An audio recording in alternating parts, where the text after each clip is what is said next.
পরিবেশের ভারসাম্য রক্ষায় ও পরিবেশ দূষণ রোধে কি করণীয় সেই বিষয়ে মানুষের মধ্যে সচেতনতা জাগাতে এগিয়ে এলো মহিলা মহাবিদ্যালয়ের এনএসএস ইউনিট। তাদের সহযোগিতার হাত বাড়িয়ে দেয় রাজ্য দূষণ নিয়ন্ত্রণ পর্ষদ।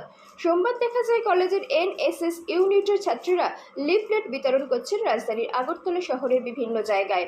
পাশাপাশি পরিবেশ রক্ষায় মানুষের কি করণীয় সেই বিষয়ে তাদের বুঝিয়ে বলছেন। প্রসঙ্গত মহিলা মহাবিদ্যালয়ের এনএসএস ইউনিটকে প্রায় বিভিন্ন সামাজিক কাজে অংশ নিতে দেখা যায়, তাতে বেশ সাড়াও পরিলক্ষিত হয়। এই ধরনের প্রশংসা করেন পথচলতি মানুষজন। আমরা সকলেই এই ব্যাপারে অবগত যে পৃথিবীতে 4 ভাগের 3 ভাগ হচ্ছে জল। তার মধ্যে আমাদের পানীয় জলের পরিমাণ কিন্তু খুবই কম। আমাদের প্রত্যেকের বেঁচে থাকার জন্য সবথেকে অপরিহার্য সম্পদ হচ্ছে আমাদের জল।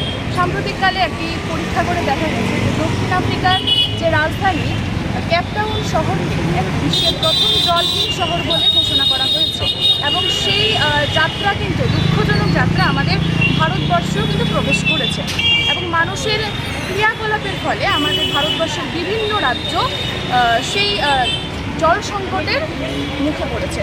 তো আমাদের প্রত্যেককেই যেন সকল নাগরিক যেন সচেতন থাকি, নাহলে কিন্তু আমরা আমাদের পরবর্তী প্রজন্মকে সুন্দর একটি পরিবেশ আমরা উপহার দিয়ে দিতে পারবো না। তাই আমাদের সকলকে প্রতিজ্ঞাবদ্ধ হতে হবে এবং তার জন্য আমাদের যে কোনো উপায়ে জল অপচয় রোধ করতে হবে, প্রচুর পরিমাণে গাছ লাগাতে হবে এবং নদী নালা পুকুরে যে এরকমভাবে আবর্জনা দিয়ে ভরাটপূর্ণ হয়ে আছে তা যেন না হয় সেদিকে আমাদের নজর রাখতে হবে।